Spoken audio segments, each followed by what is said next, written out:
नमस्कार म अर्जुन श्रेष्ठ। आदरणीय दर्शकबिन म अहिले बराछनगर अस्पताल डेन्टल जो यहाँ दाँत फुकालिन्छ सर्जरी गरिन्छ त्यो ठाउँमा आइपुगेको छु र यहाँका doctor Dhanraj Yadav dental surgery doctor साहबसँग कुराकानी तपाईँलाई जोड्नेछु र यहाँ अपरेसन पनि भइरहेछ के कस्तो तरिकाले अपरेसन भइरहेछ त्यो विषय पनि तपाईँलाई म जोड्ने प्रयास गरिरहेको छु। स्वागत छ सर,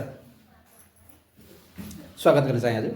हस्, धन्यवाद सर। आज कतिजना चाहिँ हजुरको यो डेन्टलको अहिलेसम्ममा त 10 जना चाहिँ इन्ट्री गरिसक्नु भएको छ। अब ओपिडीको टाइम भनेको टिकट काटेर उहाँहरूले बुझाउने टाइम 2 बजेसम्म हो र एभरेजमा अहिले झन्डै तपाईँको कम्तीमा 15 जना र बढीमा चाहिँ अहिलेसम्मको चाहिँ 26-27 जनाको चाहिँ रेकर्ड आएको छ र प्रायः जस्तो एभरेजमा 18-19-20 जना चाहिँ दैनिक आउँछ।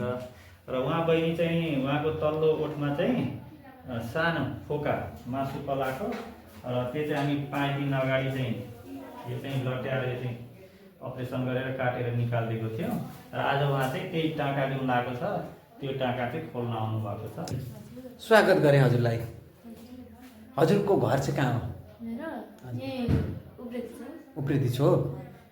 यो के थियो तपाईँलाई समस्या? सानो फोका निस्केको थियो। सानो फोका निस्केको थियो अनि त्यो चाहिँ अपरेसन गर्नुभएको? यहीँ अपरेसन गर्नुभएको? कस्तो छ अहिले तपाईँलाई? राम्रो भएको छ? डाक्टर साहबले राम्रै गरिदिनु भएको छ उपचार? के छ तपाईँलाई दुविधा के छ? दुख्ने ओर्ने पोल्ने घोच्ने के छ?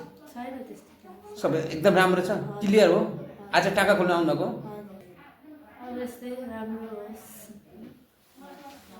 अनि ठिक छ, तपाईँको उपचार राम्रो होस्, हजुरलाई स्वास्थ्य लाभको कामना पनि छ र यहाँ डाक्टर साहबले राम्रो उपचार गरिदिनु भएको छ र नगर अस्पतालमा एकदम दर्शकबिन अहिले डेन्टलको भिडियो एक्सरे र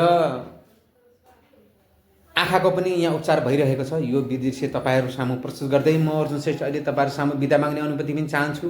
हस्त नमस्ते, हजुरको दिन शुभ बितोस्। यो भिडियो हेरिसकेपछि तपाईँको आफ्नो प्रतिक्रिया पनि जनाउनुहोला र उपचार गराउनु पनि आउनुहोला भन्दै म तपाईँहरूसँग बिदा माग्ने अनुमति चाहन्छु। धन्यवाद।